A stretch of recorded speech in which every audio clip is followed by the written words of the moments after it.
Nous sommes avec vous jusqu'à ce soir minuit en direct sur TV Temps 85. Avec Simon à nos côtés, on va retrouver Flavien et Coralie. Bonjour à tous les deux. Bonjour. Bonjour. On va parler notamment de O2 avec vous. On va parler aussi de votre enfant. Non. Non, Non, c'est le papa, je crois, c'est mon père. de Flavien. c'est votre papa.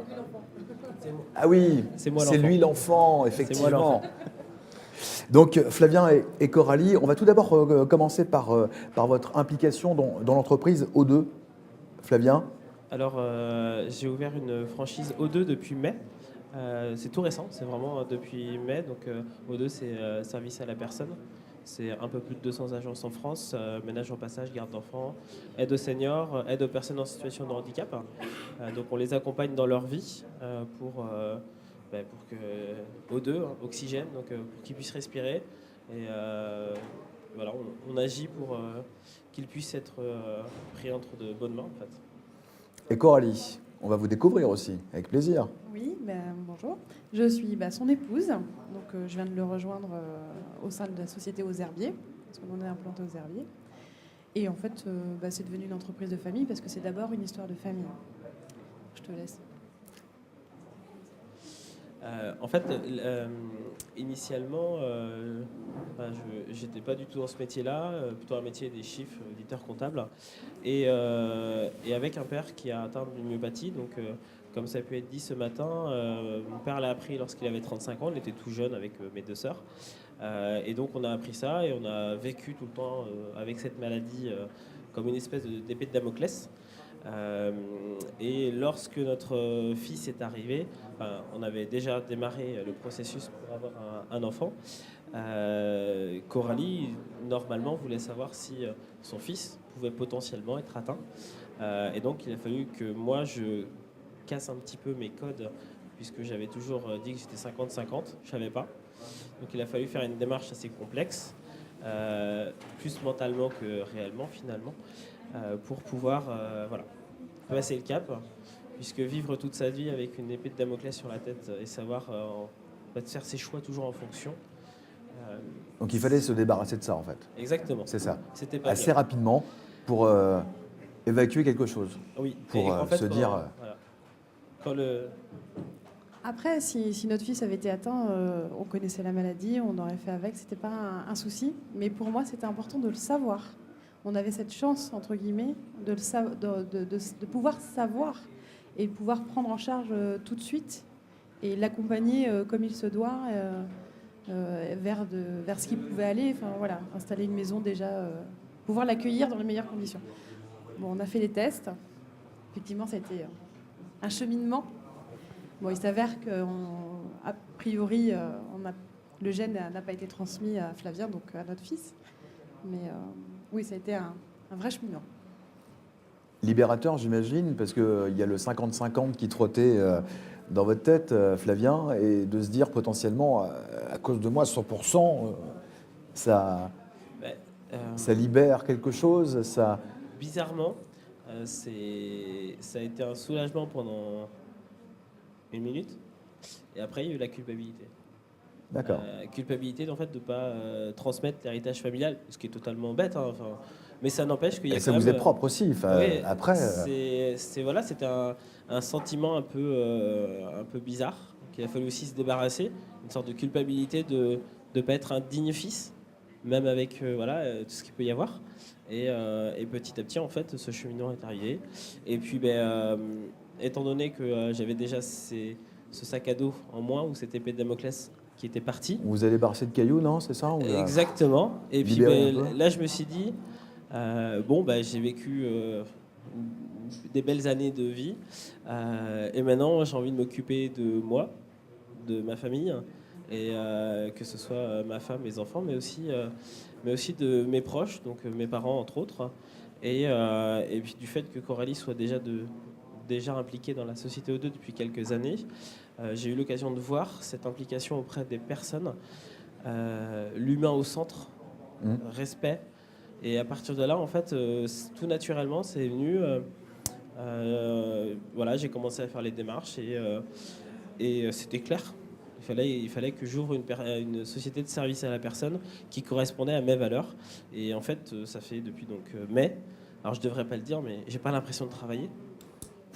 J'ai ouvert une société, je travaille de nombreuses heures, mais c'est pas avec de la contrainte. C'est toujours Vous le avec faites plaisir. avec beaucoup d'amour aussi, j'imagine. Oui, c'est ça. En fait, le fait de se dire. Alors, moi, j'étais salariée avant, mais on a créé notre entreprise. Et là, c'était vraiment au cœur des herbiers, du bocage vendéen, notre fief. Et se dire, ouais, on fait du bien autour de nous. En fait, on arrive, les gens ont des besoins. Et en fait, nous, on cherche des solutions les plus adaptées, que ce soit avec nous ou pas d'ailleurs. Mais en tout cas, on se sent utile. Enfin, ouais, c'est ça. On sait quand on rentre le soir, on sait ce qu'on a fait, quoi. Enfin, Et vous voyez très rapidement le bien que vous faites aux gens, Ah oui. Mais en fait, on rend aux service. personnes, Le effectivement. service à la personne, avant tout, on rend service. Et pour notre part, qu'est-ce qui est de plus beau que accompagner les gens, les aider, leur apporter du bien-être? Nous, ça nous suffit pour nous épanouir. Sans entrer dans votre foyer, ce qui se passe, j'imagine qu'il y a aussi des engueulades, mais est-ce que ça vous a soudé d'une manière forte et On est sur quelque chose qui nous prend à cœur tous les deux. Donc aider l'autre, aider son prochain. On fait la part des choses. On ne mettra pas en risque, en péril notre couple avec cette société-là, puisqu'on a fait la part des choses. Et en fait, c'est un tout.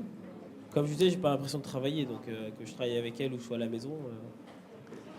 c'est assez rigolo parce qu'effectivement, quand on a dit à tout le monde qu'on allait travailler ensemble, là, vous n'avez pas peur de vous engueuler tout le temps? Et en fait, tous les jours, au début, quand on a commencé à travailler ensemble, alors ça va, vous n'êtes pas pris trop la tête? Non, en fait, on fait une bonne équipe, on rigole aussi. Bon, on s'engueule, hein, mais on rigole Normal. aussi. On se prend des bonnes bouffées de rigolade. Et voilà, et en fait, on se dit souvent, on est la face recto et verso l'un de l'autre. Donc, on s'apporte du bonheur mutuellement et on apporte du bonheur aux autres. Donc, ça s'amplifie, en fait. C'est un cercle vertueux. donc étant professionnel dans ce secteur de l'aide à la personne, il y a des moments qui restent gravés. Racontez-nous un peu votre quotidien, celle de vos équipes. Il y a des moments croustillants. Enfin, j'ai eu l'occasion de pouvoir partager des moments exceptionnels avec des enfants en fauteuil. Le fauteuil, on l'oublie au bout de 2 minutes. Et on fait des courses dans un HP, dans un CHU avec les enfants, etc. Ce partage-là, vous l'avez-vous au quotidien? On a un accompagnement qui est... ces familles, quand elles nous appellent, c'est qu'elles ont un besoin. Et si on a bien fait notre travail, et notre travail, c'est de leur apporter l'aide qu'ils ont besoin. J'ai eu une famille qui m'a demandé de l'accompagnement pour les aider sur l'entretien de leur maison, puisque la personne était en fauteuil. Et en fait, j'ai pas pu faire. Mais j'étais le premier, le plus déçu. Par contre, je l'ai accompagné et je l'ai mis en relation avec d'autres personnes qui ont pu l'aider et qui vont aussi accompagner là-dessus. Après, on a ouvert que depuis mai et on est soumis à des temps administratifs. Donc pour l'instant, on ne fait pas encore l'aide aux personnes en situation de handicap et aux personnes seniors. O2 le fait en général. Nous, la société Aux Herbiers n'existe depuis mai. Donc on est encore dans les papiers pour le faire. Donc c'est vrai qu'on n'a pas encore eu la chance de pouvoir accompagner, même si on a eu beaucoup de demandes. Simon? Je n'ai rien de spécial à rajouter. Je crois qu'ils ont tout dit. Juste une dernière question quand même. On voit vraiment en fait que votre expérience familiale, à vous Flavien, vous a vraiment servi pour la suite de votre vie. Ce que vous avez vécu quand vous étiez jeune avec vos 2 sœurs, vous l'avez dit, avec votre papa, finalement ça vous suit tout au long de votre vie, y compris au sein de votre carrière professionnelle. C'est ça. Enfin, je pense qu'il y a des phases de vie. Et un jour, il y a ce qu'on veut faire, ce qu'on fait vraiment, ce que les autres veulent qu'on fasse de nous. Et puis un jour, il y a tout ça qui se raccorde. Et on trouve... rencontre aussi. La rencontre avec Coralie. Voilà. Et la rencontre, bien sûr. Qui va s'aimanter, enfin qui va solidifier tout ça, quoi. Non, c'est ça. On se rencontre pas par hasard. Et voilà, ça a été la meilleure chose qui m'est arrivée et qui nous est arrivée. J'aurais pas créé la société si Coralie je l'avais pas rencontrée. Et voilà, si mon père, je serais Tout le peut-être pas cheminement est là. Voilà, c'est plein de choses, mais soit on les combat, soit on essaye de les éviter. Voilà, on essaie de faire avec et puis de faire au mieux. Donc, Je parle à titre extérieur, mais quand j'ai rencontré Flavien, ce qui m'a sauté aux yeux, c'est son empathie. Et ça, il n'a pas développé par hasard, quoi. Je suis certaine que l'expérience qu'il a pu vivre, et ses sœurs sont sur le même modèle, sa mère aussi. C'est une famille vraiment dans l'empathie, dans le regard de l'autre, dans l'écoute de l'autre. Et du coup, c'est ce qui fait aujourd'hui que je trouve que ça. Bon, après, c'est mon mari, mais je trouve que c'est un excellent professionnel parce que c'est grâce à la validité de son père, parce que je dis bien grâce, qu'il est aussi dans l'écoute et dans l'empathie aujourd'hui et peut répondre au mieux aux familles, quoi. Merci en tout cas pour ce beau moment de partage. merci à vous. Flavien, Coralie, donc l'occasion de vous remercier d'être venu, d'avoir pris un petit peu de temps sur un week-end plutôt chargé. C'est l'occasion de partager, d'échanger avec des professionnels qui sont aux côtés des familles et des malades. Merci à tous les deux, merci Flavien, merci Coralie. Et je vais faire un petit clin d'œil à maman qui dit toujours allez-y. et n'oubliez pas 36-37. Exactement, 36 37, le numéro à composer pour les promesses de dons.